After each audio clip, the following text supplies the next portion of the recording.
We live in an era of overpowered protagonists. Aura farmers stealing the show. East Sky heroes walk in with cheat skills, harem squads, and plot armor thicker than steel. Everywhere you look, characters flex for no reason, stronger, flashier, and untouchable. And then there's Osamu Mikumo. You could call him the reverse of that trope. Not the chosen one, not the prodigy, not even someone with hidden potential waiting to explode. All things considered, he was weak. Below average Tryon, below average skills, and on paper, below average potential. He's the least likely protagonist in the modern era. And maybe that's exactly why he stood out. Because unlike the monsters around him, Osamu was simply human. And his story proves something no power fantasy ever could.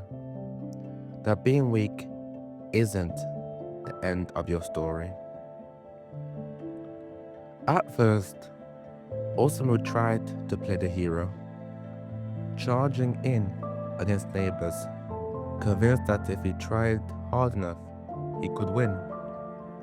But reality came crashing down. He was not a destined savior, he was just a rookie out of his depth.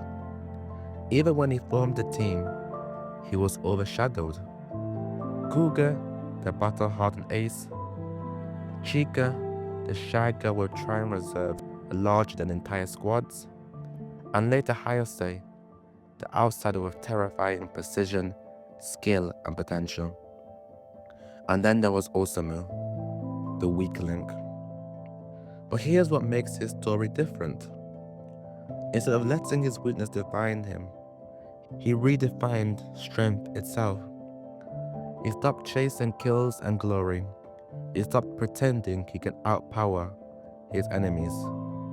Instead, he focused on what he could do, strengthening Yuma, building Chica's confidence, enlisting Hayase's power. And slowly, he found his place, not as the strongest on the battlefield, but as a strategist who makes their victories even possible. Here are the real-life parallels. We've all been there, in school, at work, and just in life, surrounded by people more talented, smarter, faster, more capable. You feel that nothing you do will ever measure up. But Osmo shows us that contribution isn't about comparison.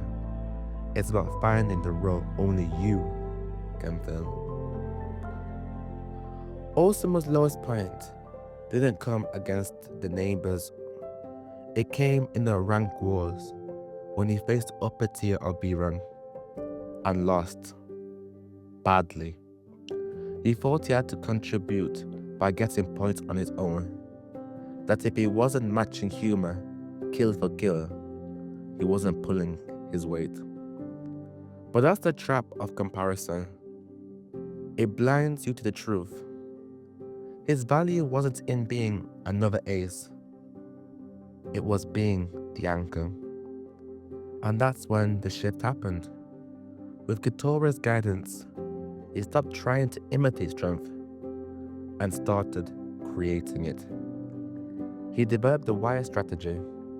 He paired it with Chica's new lead bullet, and together they built an environment that suppressed and hindered the enemy while amplifying Huma's unmatched skill. And during this growth, he brought Hayase, a black sheep, but one whose power filled the gaps in their formation. Piece by piece, Osamu forged Tamakoma 2 into something new, something greater. Not a collection of individuals, but a refined, dangerous unit. The lesson? You don't always have to grow for yourself. Sometimes, your growth is about making others stronger. And in turn, that growth will always circle back to you. Strength is multifaceted. It's not just raw power or flashy victories. It's leadership, it's tactics, it's planning, communicating, being adaptable, resourceful, and information gathering. And when you embrace these forms of strength, you realize something important. Someone else's definition of strong doesn't have to be your own. Because here's the truth. Not everyone is born with raw talent. Not everyone has the biggest reserves, the sharpest instincts, or the natural gifts. And guess what? That's okay. Because strength isn't about what you start with. It's about what you build. In real life, maybe you'll never be the smartest in the room. Maybe you will always be the loudest, the fastest, the most talented. But growth is more than just power-ups. It's not about waiting for some sort of training or transformation arc. It's about improving your capability day by day in whatever form that takes. Remember this. Comparison is the thief of joy. Everyone grows at different rates and in different ways. So don't force yourself to match someone else's path, but move with purpose. Reflect on your strengths, acknowledge your weaknesses, and then use both. Because weaknesses aren't shameful when you know how to build around them. Osamu wasn't the strongest, but he built the strategies that let strength thrive. That's the hidden truth. Your role doesn't have to look like anyone else's. Your path doesn't have to match theirs. What matters is that you find a dynamic where you can contribute. Because the smallest piece, placed in the right spot, can decide the outcome of the whole board. And you can be the difference, even if you don't look like it at first. Because being weak isn't failure. It's the invitation to discover a strength no one else can offer. Most shonen heroes grow by pushing others away, proving they can do it alone. Osamu grows by doing the opposite, by accepting help, by listening, learning, and leaning on others until he could stand on his own. And that's the irony. Weaknesses made him stronger because it forced him to be resourceful, to adapt, to communicate, and to lead. Osamu was never and will never be the strongest soldier, but you'll always be proof that weakness isn't a curse, it's a teacher. It pushes you to grow in ways the gifted never had to, and it makes your victories mean more because you earned them. His legacy isn't just about climbing to the top or B rank.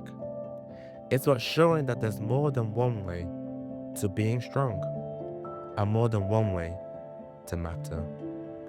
Because at the end of the day, Osamu teaches us this. Weakness isn't the end of your story. It's the beginning of a new one. And thank you for watching. This has been Blessed Visions, where we break out anime into lessons that make you think, feel, and that help you grow. If you've ever felt weak, overlooked, or like you don't measure up, this one's for you. Because weakness doesn't mean you're irrelevant. It means you're being pushed to discover a different kind of strength. Like, comment, and subscribe, and I'll see you in the next time. Until then, ciao.